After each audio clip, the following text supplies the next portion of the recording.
Jesus marcou as eras com amor. Seus ensinamentos ecoam através dos tempos. São bênçãos que permeiam nossas vidas. O Espírito da Verdade nos revela: Espíritas, amai-vos, eis o primeiro ensinamento. Instruí-vos, eis o segundo. Amar e aprender são os alicerces essenciais para a nossa evolução espiritual. O Centro Espírita Luiz Gonzaga de Luminárias inicia mais uma jornada de reflexão e crescimento através do estudo da obra Paulo e Estevão. Sejam todos bem-vindos a essa oportunidade de mergulharmos nos ensinamentos que nos conduzem a Jesus.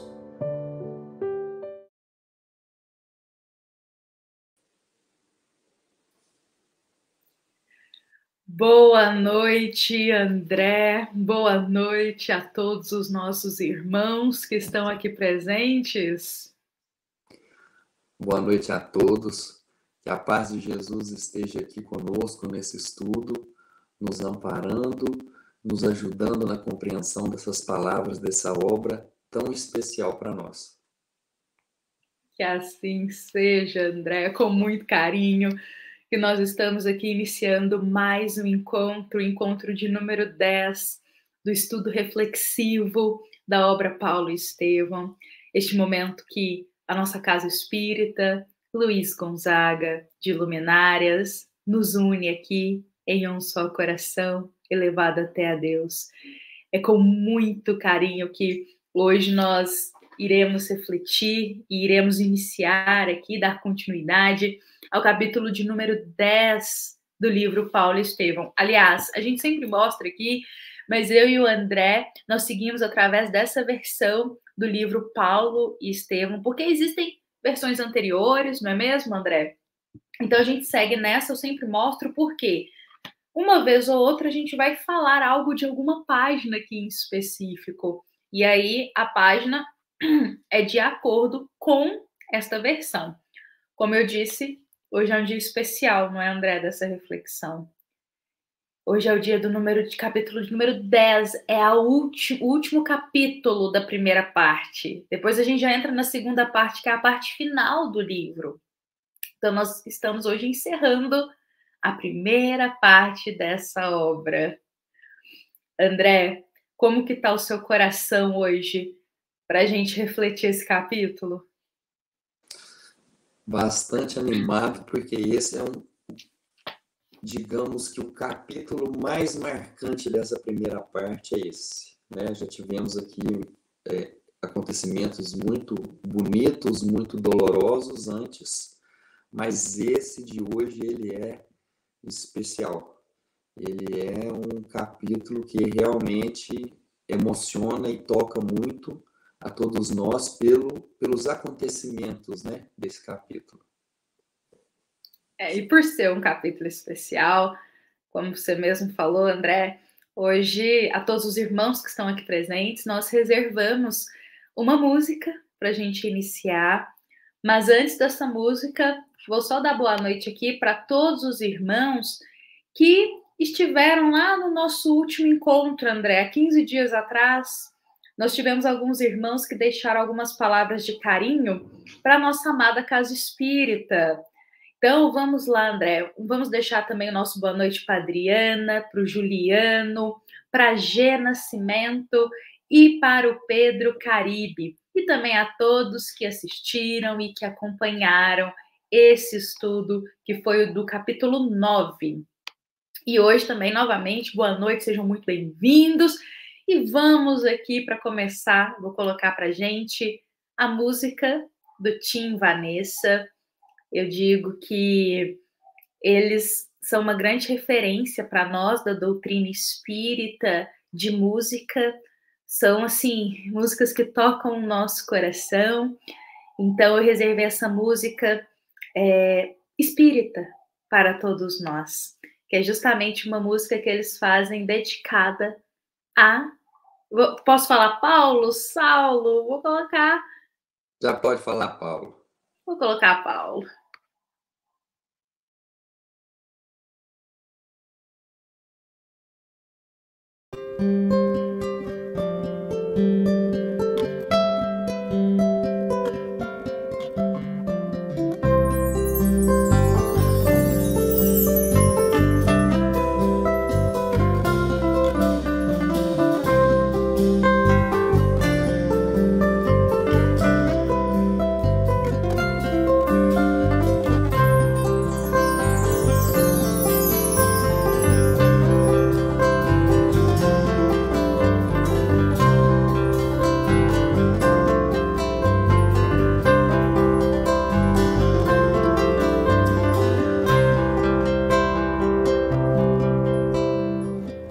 No deserto das incompreensões, o amor de Deus a nos chamar, a nos levantar das lutas humanas e enxugar lágrimas de um mundo afã. Em Damasco, num portal de luz, o inolvidável tecelão vai se encantar com a visão celeste, se curvar ante o seu mestre, se ofuscar com a luz amiga e entender a razão da vida, enfim.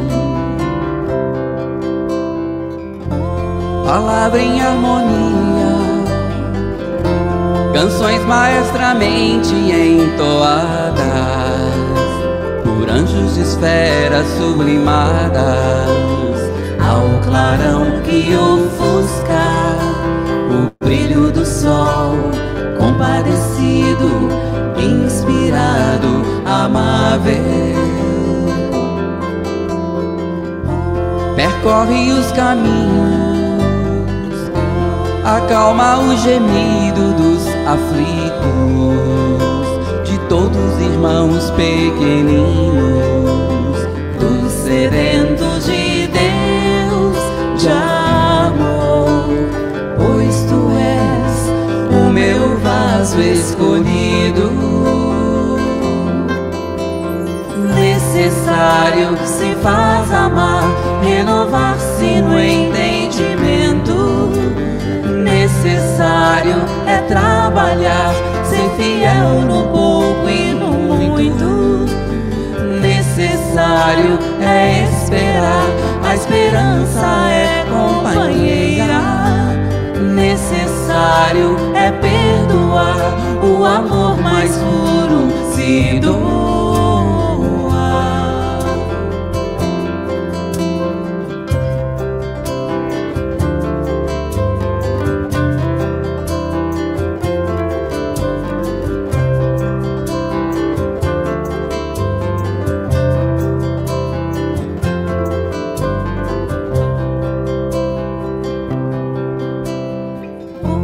Palavra em harmonia, canções maestramente entoadas por anjos de esferas sublimadas, ao clarão que ofusca o brilho do sol, compadecido, inspirado, amável. Percorre os caminhos, acalma o gemido dos aflitos, de todos os irmãos pequeninos, dos sedentos de Deus, de amor, pois tu és o meu vaso escolhido. Necessário se faz amar, renovar-se no entendimento. Necessário é trabalhar, ser fiel no pouco e no muito. Necessário é esperar, a esperança é companheira. Necessário é perdoar, o amor mais puro se doa.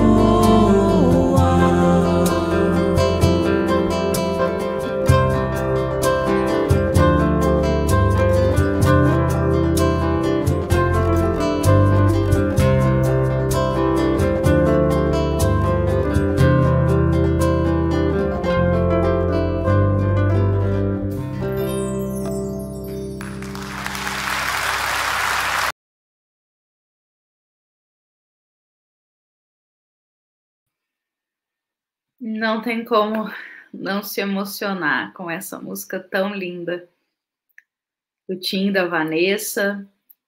Essa música que se chama Vaso Escolhido fala justamente da vida de Paulo, que Jesus disse que para ele Saulo era um vaso escolhido.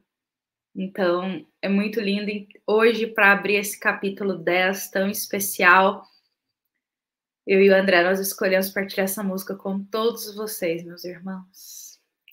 E aqui já passo as palavras para o André, convido ele para começar a história do capítulo 10 e juntos eu convido para a gente mergulhar de coração na história do capítulo de hoje. O capítulo de hoje, ele começa dizendo que Saulo, durante 3 dias, escolheu ficar junto com seus amigos para poder ter essa companhia nesse momento difícil, né? De que Abigail tinha desencarnado. Só que ele estava procurando remédio para essa mágoa tão forte, para essa dor tão forte que ele estava sentindo, e ele não estava encontrando.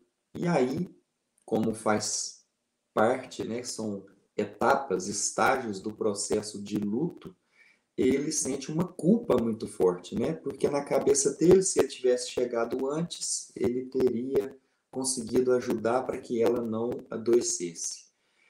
E ele começa a ter pensamentos a respeito dessa rigidez dele, né? Nessas atitudes, na tomada de decisão, em todo esse orgulho que ele tem, nessa inflexibilidade, né? Porque se ele não fosse tomado desse orgulho, ele teria buscado Abigail antes, teria se desculpado com ela e poderia ser diferente, né? Então ele fica nesse processo.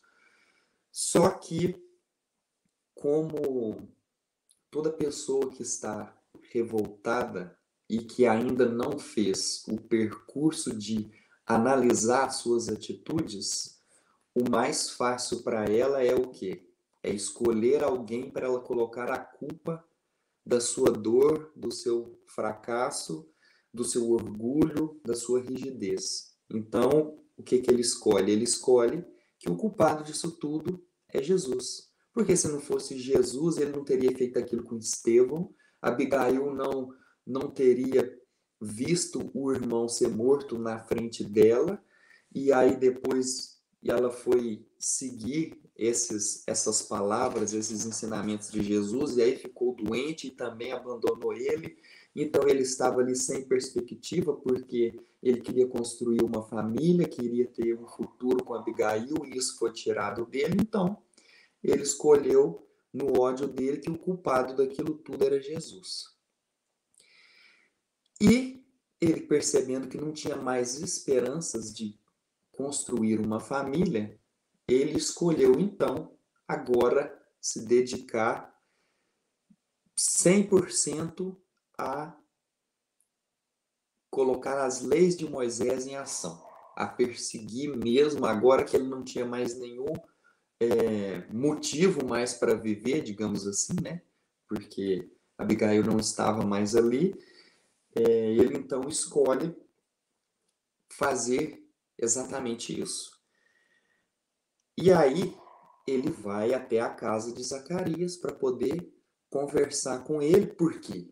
Porque foi dito para ele que quem apresentou os ensinamentos de Jesus para Abigail foi Ananias. Então a cabeça de vingança dele é: quero saber onde é que está esse Ananias, que eu vou atrás dele. Ele vai vir comigo, o que ele vai passar na minha mão.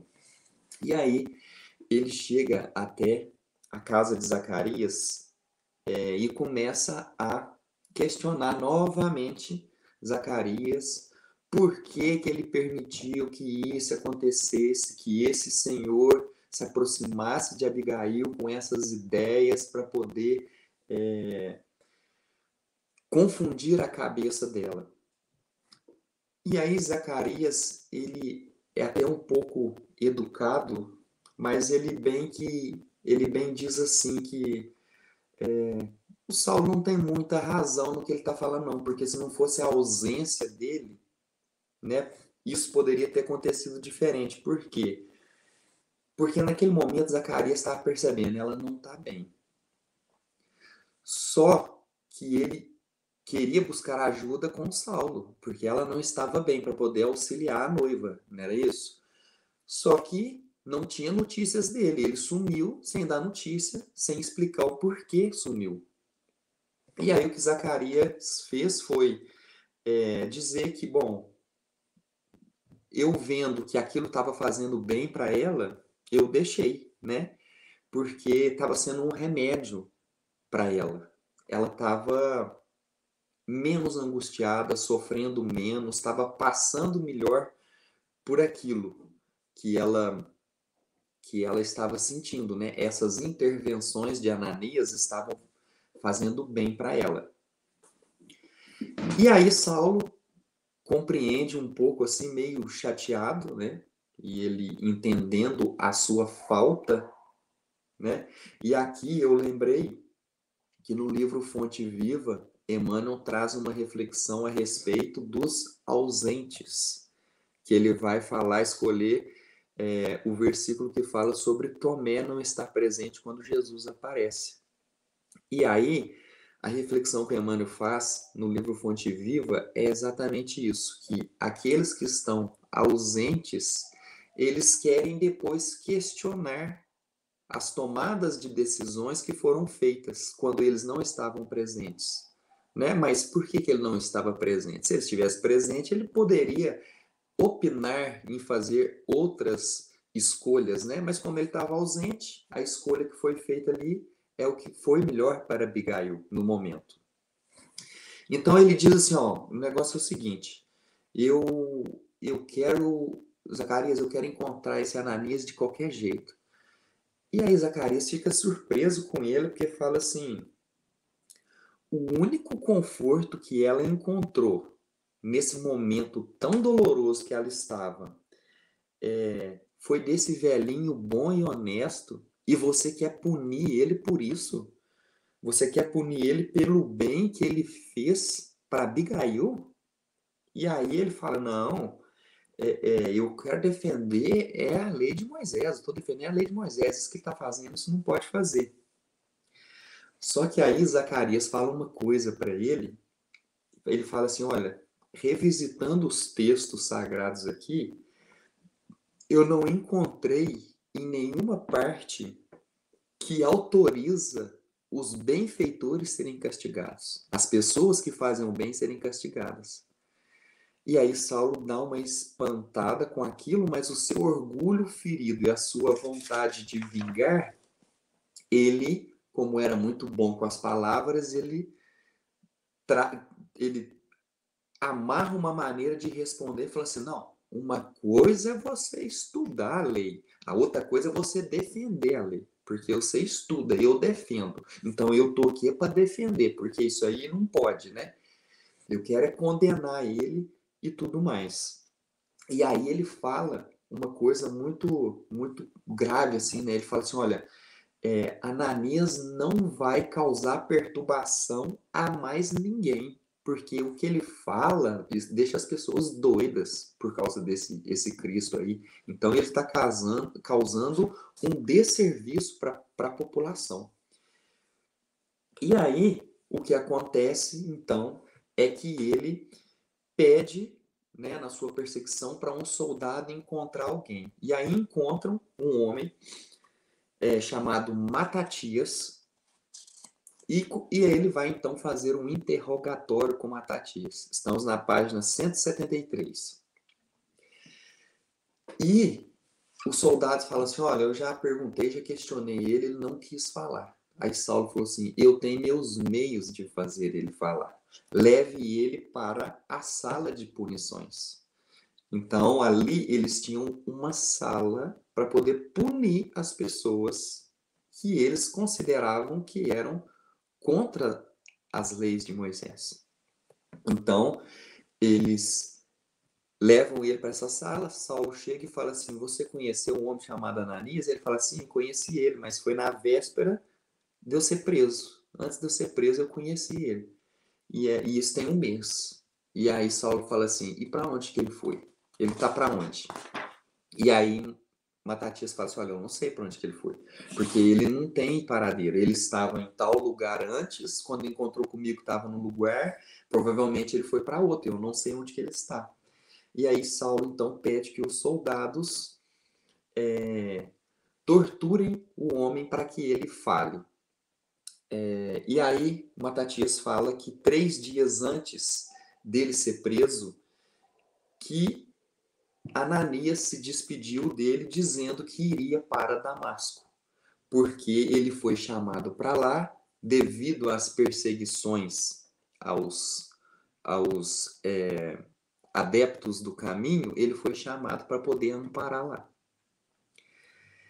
E aí então Saulo, com essa informação, convoca uma reunião no Sinédrio para ter autorização para ir até Damasco atrás de Ananias. E aí ele começa dizendo, começa a dizer para os integrantes do Sinédrio ali que ele estava fazendo uma obra saneadora, né? Que ele estava fazendo uma limpeza para a lei, onde estava sujo, e que ele teve informações de que Ananias era um velho que estava perturbando a vida das pessoas com os ensinamentos e que ele precisava ir até lá. E a disposição dele, a vontade de vingança dele era tanta que ele diz assim, olha, eu não vou cobrar nada por isso. A casa aqui não vai precisar pagar nada, é por minha conta. Eu vou dar um jeito de resolver isso aí. Só que aí, o que a gente tira desse trecho aqui, dessa reunião, de todo esse cenário que Saulo criou? Qual que era realmente o propósito dele de ir atrás de Ananias? Era para matar Ananias. Ele não estava preocupado em fazer uma obra para poder limpar e ensinar as leis de Moisés, o que Deus quer dizer. Ele estava com sede de vingança. Era isso que ele queria. Mas aqui ele bolou um propósito aqui para poder justificar os seus atos de vingança. E aí Emmanuel coloca assim que faltou ali alguém com a índole de Gamaliel para poder ponderar essa decisão de Saulo. E todos ali concordaram e deram carta branca para ele poder ir nessa busca dessa limpeza que ele dizia, né? Então, foi oferecido para ele 3 homens para poder acompanhar ele até lá. E nesse trajeto que ele estava com esses outros 3, ele foi tendo lembranças da sua adolescência. Ele foi tendo recordações de que, sim, quando ele chegou na adolescência, ele começou a perder a paz interior. Não foi sim, isso? e aqui, André, na página 176, tem até um trecho aqui que diz isso que você está falando para a gente. Que ao fim dos 3 dias, Saulo parte com esses homens rumo a Damasco, atrás de Ananias. Então ele se prepara, ele está com aquele ódio no coração, com aquele desejo de vingança, de ir em busca de Ananias para realmente, talvez, pôr fim na vida dele, para persegui-lo. E durante esse percurso, como o André bem colocou, ele começa a ter lembranças. Lembranças do passado, da sua infância, da sua adolescência. Ele fica se questionando aonde ele estava, que tudo se perdeu, aquela paz se perdeu. Ele que conhecia tão bem as leis de Moisés, ele que se dedicou ao estudo dessas leis divinas, aonde foi que ele se perdeu para esse ódio tão grande? Então ele começa a ter lembranças, acho que flashes de momentos vividos. Nem ele sabia explicar o porquê disso estava acontecendo naquele momento. E todas as vezes que nós nos lembramos de algo, toda a carga emocional daquela lembrança vem junto. Então, conforme ele ia se lembrando de fatos do passado, ele ia se emocionando com aquilo, ia não entendendo o que estava acontecendo. Talvez fosse Deus já preparando aquele coração para algo que ia acontecer. E ali, na estrada de Damasco, rumo à cidade de Damasco, quando eles começam já a enxergar a silhueta da cidade, e naquela época, a entrada da cidade tinha como se fosse um portão. Então, quando ele começa a avistar longe, bem longe, aquela silhueta já da cidade, isso era por volta de meio-dia, algo vai acontecer. E aí, aqui nesse momento, eu quero trazer algumas partes das palavras de Emmanuel e a gente vai comentando sobre isso. Então, por volta do meio-dia, ele começa a enxergar a silhueta de Damasco, só que em um momento ali, ele começa a sentir uma angústia, um mal-estar. E ele vai se sentir envolvido por luzes de diferentes tonalidades. Ele tem a impressão de que o ar se fende como uma cortina sobre uma pressão invisível e poderosa. Ele está naquele momento que ele começa a ficar meio tonto, meio assim, aquele sol quente de meio-dia no meio da estrada, e ele começa a ver luzes de diferentes tonalidades, luzes fortes. Nesse momento ele pensa em voltar e pedir socorro aos seus companheiros que estão ali na viagem, mas ele não consegue enxergá-los. Ele não consegue enxergar os seus companheiros, então ele começa a gritar desesperadamente pelo nome deles, para ver se alguém o ajuda, porque ele não estava se sentindo bem. Mas a confusão dos sentidos lhe tira a noção de equilíbrio. E ele cai do animal que ele está, porque ele estava fazendo a viagem sobre um animal. E aí ele vai cair ao chão, naquela areia ardente. Outra luz lhe banha os olhos deslumbrados. E ele vê surgir a figura de um homem, de uma beleza inconfundível, dando-lhe a impressão de que esse homem descia do céu para o seu encontro. Saulo caído na areia, aquele sol de meio-dia, vendo aquela luz forte, e ele vê a figura de um homem como se estivesse descendo do céu, indo ao encontro dele. A túnica deste homem era feita de pontos luminosos. Os cabelos tocavam aos ombros, estilo a Nazarena. Aqueles olhos magnéticos, emanados de simpatia e de amor, iluminando a fisionomia onde pairava uma tristeza divina. Saulo, diante desta figura, ouve uma voz lhe dizer: Saulo, Saulo, por que me persegues?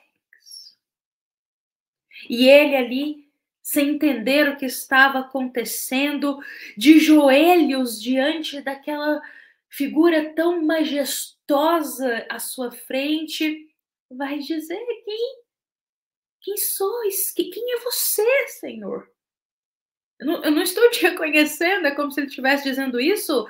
Quem é você, Senhor? E aí ele ouvirá: eu sou Jesus. Cristo vai ao encontro de Paulo. Quer dizer, de Saulo, não é Paulo, de Saulo. Em meio à estrada de Damasco. E pergunta: por que me persegues? E essa pergunta tão curta vai fundo no coração dele. Quando eu leio esse trecho, André, eu sinto como se Jesus também ressoasse até os dias de hoje essa pergunta, talvez de outras formas para cada um de nós. Diante de cada fraqueza nossa, talvez Jesus pergunte: por que ainda faz isso? Porque você ainda está nesse caminho. Talvez Jesus pergunte isso para cada um de nós. Para Saulo, ele perguntou: por que me persegues? Ou seja, por que você está agindo assim? Como Saulo não conhecia Jesus fisicamente, por isso ele perguntou: quem sois vós? E aí Jesus respondia: eu sou Jesus. E aí nesse momento, Emmanuel coloca aqui que Saulo viu seu orgulho de inflexível doutor da lei curvar-se para o solo em pranto convulsivo. Nesse momento de choro, que Jesus está na frente dele e ele sentiu vergonha, mas muita vergonha, tamanhas crueldades que ele já tinha feito, do ódio que ele tinha sentido de Jesus, ele sente vergonha de todas as atitudes que ele já teve. E ele chora como uma criança naquele pranto convulsivo. Foi quando notou que Jesus se aproximou dele. E Jesus estava o contemplando carinhosamente. E o mestre tocou-lhe os ombros com ternura e disse: não recalcitres contra os aguilhões. E foi nesse momento que Saulo compreendeu que desde o primeiro encontro que ele teve com Estevão, forças profundas o compeliam a cada momento e em qualquer parte à meditação desses novos ensinamentos de Jesus. E que Cristo chamara Saulo por diversas formas e diversos meios e de todos os modos. Jesus já estava o chamando para o caminho do bem. É aí que, como se diz, a ficha de Saulo cai. E ele percebe que ele já estava recebendo o chamado há muito tempo. Eu queria só comentar essa fala de Jesus aqui, porque tem duas palavras aqui que são meio incomuns, né? Não recalcitres contra os aguilhões. E aí recalcitrar é no sentido de resistir. E aguilhão é uma vara com ponta que é utilizada para fazer com que o boi, que está no carro de boi, que o boi ande ou pare, né? Para que ele continue ou pare. E aí é como se Jesus estivesse dizendo assim para ele: Saulo, não resista ao que está te fazendo caminhar. Porque aqui você está caindo, você está parando. Você vai refletir sobre tudo que você entende do Antigo Testamento, das palavras dos profetas. Mas depois disso aqui, você não resiste, você caminha, segue adiante. Porque Saulo mesmo, só nessa resposta de Jesus, quando ele diz, eu sou Jesus, Saulo era inteligente. Saulo era um doutor da lei. Ele tinha conhecimento total da lei. E aqui o sofrimento para ele é tão grande, por quê? Porque ele percebe que mesmo ele sendo um doutor da lei, entendendo as escrituras, ele sequer cogitou a possibilidade daquilo que é dito nas escrituras, que um Messias viria, e ele acreditava nisso, só que o Messias veio e ele não percebeu. E aí, nesse momento, o Messias estava aparecendo para ele. E aí ele começa num arrependimento, numa vergonha tão grande, dele pensar assim, como que eu fui burro o suficiente de não entender que esse era o Messias que eu tanto esperava. Então, nesse momento aqui, ele fica numa situação completamente deplorável que ele, no entendimento dele, né? Porque para Jesus, em qualquer condição que estivermos, ele vai nos amparar. Ele nos ama em qualquer condição, independente do que a gente faça. E aí o Paulo, ele começa a fazer essas reflexões, que ele pensa assim, que o Salvador, então, ele desceu da glória dos céus para poder resgatar ele, que era uma ovelha perdida ali no momento, né?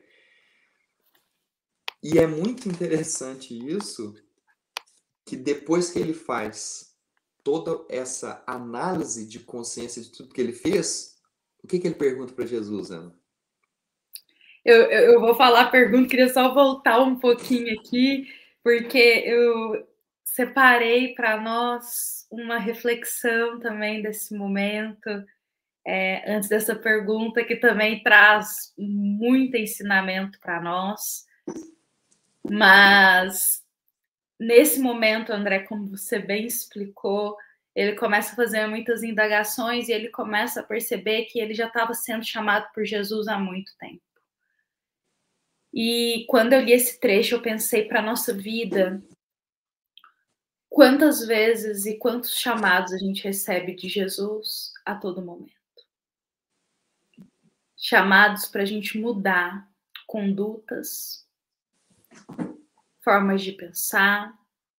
Eu acredito muito, e através dos livros da doutrina espírita, a gente também vê muito a boa espiritualidade que trabalha para Jesus.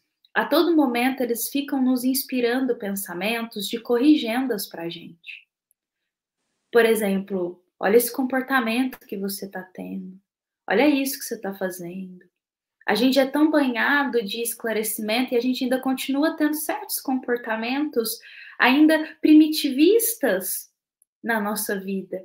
E a boa espiritualidade está ali a todo momento ressoando, chamando, eu falo chamando a atenção, ressoando inspiração para a gente corrigir. E quando eu digo isso, é corrigir pequenos comportamentos do dia a dia. O falar do outro, o criticar, às vezes as preocupações excessivas, comportamentos de raiva, de intemperança, comportamentos de avareza, engloba tudo. A boa espiritualidade está o tempo todo assim nessas pequenas atitudes do dia a dia, essas impaciências do dia a dia, ela está ali nos convidando, e eu vejo como se Jesus olhasse para a gente e falasse: por que ainda faz isso, meu irmão? Jesus pergunta isso para a gente. A boa espiritualidade que trabalha para Jesus está o tempo todo, de muitos modos, nos inspirando essa mudança de conduta. E eu acho que esse capítulo, André, ele é muito especial para todos nós, porque ele convida a gente mesmo a olhar para a nossa vida. Porque, como Saulo, muitas vezes, a gente tem conhecimento na doutrina espírita, a gente compreende de mediunidade, a gente compreende dos ensinamentos do alto, a gente compreende das obras bases da doutrina espírita, não é mesmo? A gente tem os esclarecimentos, conhece a vida de Jesus, estamos sempre buscando, não conhece tudo, mas a gente está sempre buscando o quê? Aprender. A gente tem sempre essa boa vontade de buscar o esclarecimento. Só que aí, assim como Saulo tinha muito conhecimento, né, das leis, só que a gente fraqueja quando no dia a dia a gente não vive o mínimo. A gente pode ter todo o conhecimento que for, assim como Saulo tinha, mas se a gente não vive, a gente pode abrir, por exemplo, você citou o livro Fonte Viva, não é, André? Gosto muito desse livro, eu sei que você também gosta. A gente pode abrir esse livro Fonte Viva diariamente numa passagem e tirar ali um ensinamento para a gente. Mas se a gente não vive o que está ali, do que adianta? A gente pode mergulhar nas palavras do Evangelho, estudar, ouvir, falar, mas se a gente não vive. E quando eu digo viver, é o mínimo, o mínimo. Saulo sabia muito, e ele vivia conforme ele achava que era certo, mas ele não vivia a essência. Ele vivia as grandiosidades, mas não vivia o pouco. E Jesus, ele espera um pouco mesmo da gente, no sentido de ter mais paciência, cuidado com as palavras, cuidado com a forma que se pensa do outro. Eu digo, começa com o mínimo que Jesus pediu para a gente amar o próximo como ele nos amou. E isso significa muita coisa. Se a gente ama o próximo como Jesus nos amou, a gente não falaria certas coisas, não agiria de certas formas, não ofenderia o próximo. Então, Jesus espera esses mínimos da gente, sabe?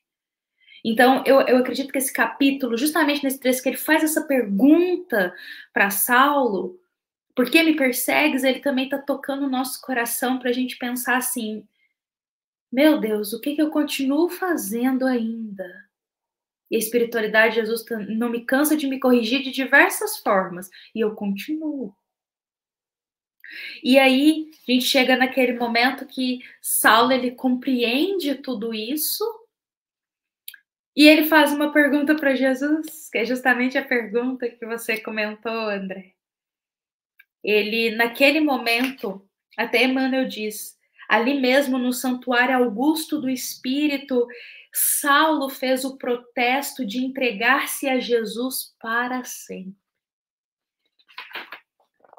Eu acho que é aí que a gente vê que Saulo, ele é um exemplo de vida para todos nós. Porque bastou esse momento, ele virou a chavinha e se entregou a Jesus. E a gente já está há mais de 2000 anos tentando fazer isso. E aí Saulo pergunta para Jesus, Senhor, que quereis que eu faça? Essa é a grande pergunta. É aquele momento que ele se coloca como servo para ouvir, como criatura, como uma alma pequena, e diz o que o Senhor quer que eu faça. Porque eu estava guiando a minha vida até o momento e eu só fiz escolhas ruins. Agora eu me coloco aqui, diante do Senhor, o que o Senhor quer que eu faça. É aquele grande ensinamento, não sou mais eu quem vive. Ele mesmo diz, mas Cristo vive em mim. Porque agora Cristo vai tomar as decisões da minha vida. Ele vai estar à frente de tudo que eu faço. E aí, aqui pra gente, Emmanuel coloca. Eu queria comentar aqui que Emmanuel diz assim, que Saulo, nesse momento, ele não escolheu a tarefa para ele servir. Ele não escolheu, porque ele podia muito bem, na sua postura de doutor da lei, falar assim, Jesus, agora eu vou perseguir todo mundo no seu nome. Fala quem que você quer que eu persiga, que eu vou perseguir. Ele não tem esse tipo de atitude. Ele percebe ali que diante de Jesus, ele precisa aceitar o que Jesus colocar para ele. Ele precisa ser humilde, coisa que ele não tinha sido até então. Mas nesse porque momento ele tá de percebeu. joelhos ali. E ele de joelhos é como se ele olhasse e falasse assim, eu não tenho mais forças. Que seja feita a vossa vontade. É como se ele falasse isso de coração mesmo, humildemente, assim, o Senhor quer que eu faça. E aí, Jesus diz para ele, levanta-te, Saulo, entra na cidade e lá estará dito o que convém fazer. Ou seja, Jesus diz para ele, vai para Damasco, adentra em Damasco, porque lá você vai saber o que fazer. E essa frase de Jesus tem uma coisa muito bonita aqui, que é o seguinte, é como se Jesus estivesse dizendo assim para ele, se recompõe dessa situação que você está, dessa crise de identidade que você está tendo, vai para Damasco e confie em mim. Confie em mim que o que for necessário para acontecer, o que você vai ter que fazer, você vai descobrir. Então é como se Jesus, resumindo em 2 palavras, recompõe e confia.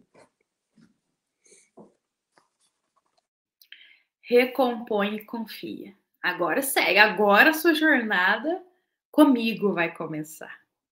É aquele ensinamento de Jesus. Né? Toma a sua cruz, o teu fardo e siga-me. Agora começa. E aí, nesse instante, ele já não vê mais a figura memorável de Jesus. E ele vai se ver ali no deserto, assim, na areia, caído, em meio àquele sol de meio-dia. Ele teve o chamado dele em pleno sol de meio-dia. E aquelas pessoas que estavam viajando com ele ficaram um pouco assim, diante de toda a situação. André, o que vai acontecer daqui para frente? E aí o interessante aqui é o seguinte, que durante esse diálogo de Saulo com Jesus, aqueles 3 que estavam acompanhando Saulo não ouviam nada, não ouviam alguém responder e não viam também. Eles apenas viram uma luz muito forte, mas não viram ninguém. E aí, Jacó, que é um dos 3 que estavam Ô, ali, André, só uma coisa que isso nos mostra como que a nossa, o nosso encontro com Jesus é muito íntimo e particular. Só a gente sabe como é a intensidade que é. Né? Saulo teve ali em meio àqueles homens, mas só ele viu o diálogo, sentiu. era o momento dele, né? Ali era o momento dele para Jesus ir até ele e não até os outros no momento. E é interessante também isso, porque aí um dos homens chamado Jacó fala assim: olha, a princípio eu vi que tinha uma luz muito forte e eu ouvi que ele pedia socorro, mas não deu nem tempo de eu chegar lá e ele já tinha caído. Ele já tinha caído do camelo, né? Ele já tinha caído e estava lá. E aí o outro, chamado Demétrio, fala assim: olha, o que me preocupa é esse diálogo que ele teve com as sombras aí, porque ele falava, ninguém respondia do outro lado e ele continuava falando. Com quem será que ele estava conversando, né? E aí, o terceiro homem, que era um velho chamado Jonas, Jonas era um homem experiente já, para poder conduzir pessoas pelo deserto. E aí, Jonas faz uma ponderação incrível, que ele fala assim: olha, eu nunca vi um doente com essas características, porque geralmente a febre, as pessoas caem da montaria, né? As pessoas caem por causa da febre, mas elas ficam imóveis, elas não deliram por causa da febre. E aqui ele delirou e começou a chorar também. Então isso não é comum. Porque geralmente a pessoa que está doente, ela fica sem reação. E eu notei também que esse sintoma está muito estranho, porque ele ficou conversando com alguém invisível, né? E aí, Jonas se lembra de que ele se ofereceu para levar Saulo até Damasco. Por quê? Porque ele queria fugir dos parentes dele. E qual era o motivo que ele fugia dos parentes? É porque os parentes estavam encantados com a doutrina de Jesus. Os parentes estavam falando com ele a respeito disso, que uma pessoa foi curada com a imposição das mãos. E aí ele falou: gente, esse povo aqui, esses meus parentes, eles não estão bem, não. E aí fala, né, que eles comentaram que Simão Pedro curou essa pessoa, e ele fala: não, isso aí só pode ser feitiçaria, né? E ele fala assim: vendo tantos fatos misteriosos em minha própria casa, eu tive medo de Satanás e fugir. E aqui a gente pode pegar uma reflexão que é a seguinte: assim como você comentou que antes, através de Estevão, de Abigail e de outras formas, Simão Pedro, Jesus foi aparecendo no caminho de Saulo para que ele entendesse. Aqui também, nesse homem, Jonas, nesse velho aqui, também, né? Os parentes dele, os familiares comentavam a respeito de Jesus e ele, ao invés de escolher ir atrás disso, entender melhor, ele escolheu fugir. Só que ele fugiu para um lugar que Jesus apareceu. Não para ele nesse momento, mas para Saulo. Olha que interessante isso. E aí, então, eles chegam próximo de Saulo, e aí Saulo fala assim: ó, eu tô cego. Aí eles falam assim: mas o que aconteceu? O que foi? Aí Saulo diz: eu vi Jesus de Nazaré. E aí, então, eles falam: essa doença dele realmente é muito grave, porque ele está achando que está enxergando Jesus aí, não vão precisar dar um jeito nele aí. Vamos ver o que nós vamos resolver, né, para poder livrar ele dessa situação, porque ele está muito mal. Está preocupante a situação dele. E aqui é nos dito, Emmanuel nos diz que em nenhum momento Saulo ele ficou aflito com a cegueira que ele tinha, a cegueira que ele recebeu.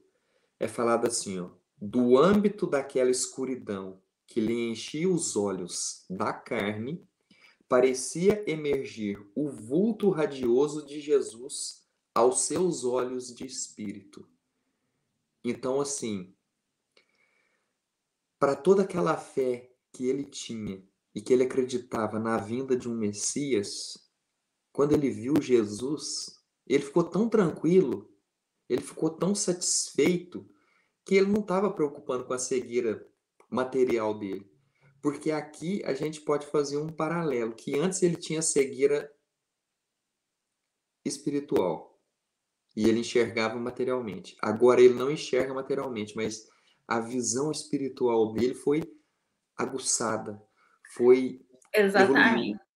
Ô André, eu me lembrei daquela passagem do Evangelho segundo o Espiritismo, que nós temos ali contado para a gente sobre uma jovem que não tem a visão e ela está rogando para ter, né, a visão do corpo físico. E ali nessa passagem é a comunicação de um espírito dizendo que muitas vezes a cegueira física ela vai despertar o quê? O olhar mais espiritual das coisas, da alma, esse contato com o eu interior.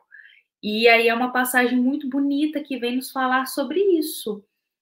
Que às vezes a gente fica preocupado com essas limitações físicas, mas são essas limitações que vão nos conduzir a um olhar mais divino das coisas. E Saulo, ele não estava preocupado que ele tinha ficado cego, não, que ele estava sem a visão. Inclusive, eu fiquei pensando, agora era um momento de completa escuridão para ele, fisicamente falando, porque ele não estava enxergando, mas era o momento de acender a luz interior dele, porque ele vai precisar confiar 100% em Jesus. E não só em Jesus, naqueles que o guiariam. Ele que estava tão acostumado a tomar à frente as decisões, ele que queria estar controlando tudo, agora ele dependia de alguém para o guiar, alguém para mostrar o caminho, para o ajudar. Então era um teste de humildade tanto para Saulo aqui, não é, André? Tanto é que aqui coloca, né, que ele foi guiado por Jacó. Eles seguiram, ele falou que ele precisava seguir para a cidade de Damasco, e Jacó que foi com ele, guiando ele até a cidade. E o interessante é o seguinte, né?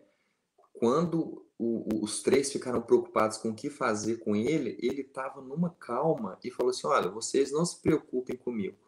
O que vocês escolherem aí para poder resolver, eu aceito.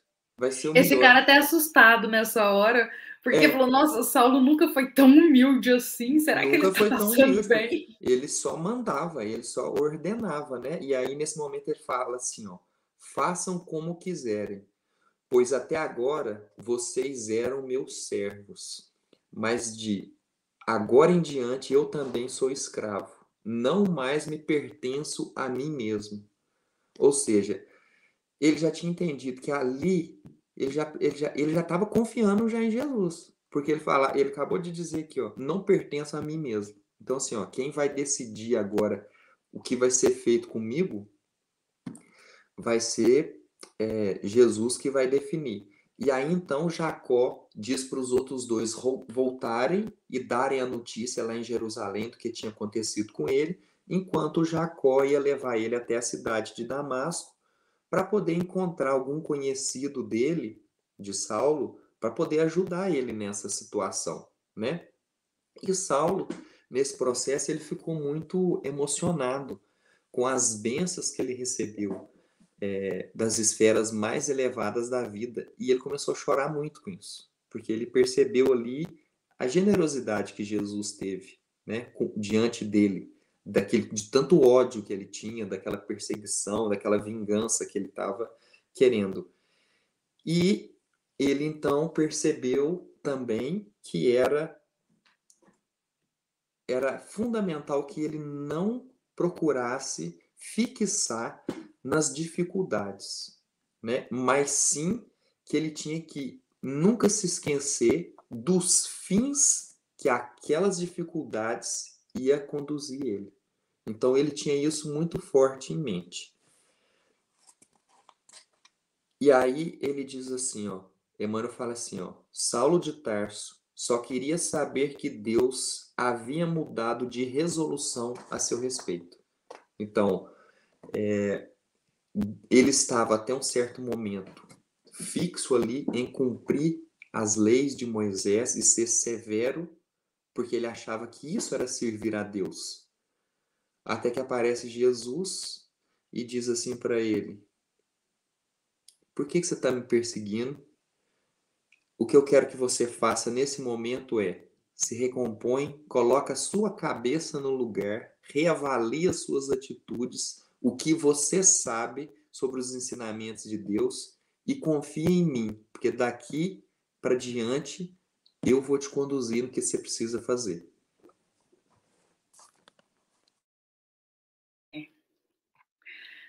E assim nós finalizamos o capítulo 10. O André mostra para nós, finalizando a primeira parte. Isso, mais para baixo um pouco. Isso. Finalizamos a primeira parte.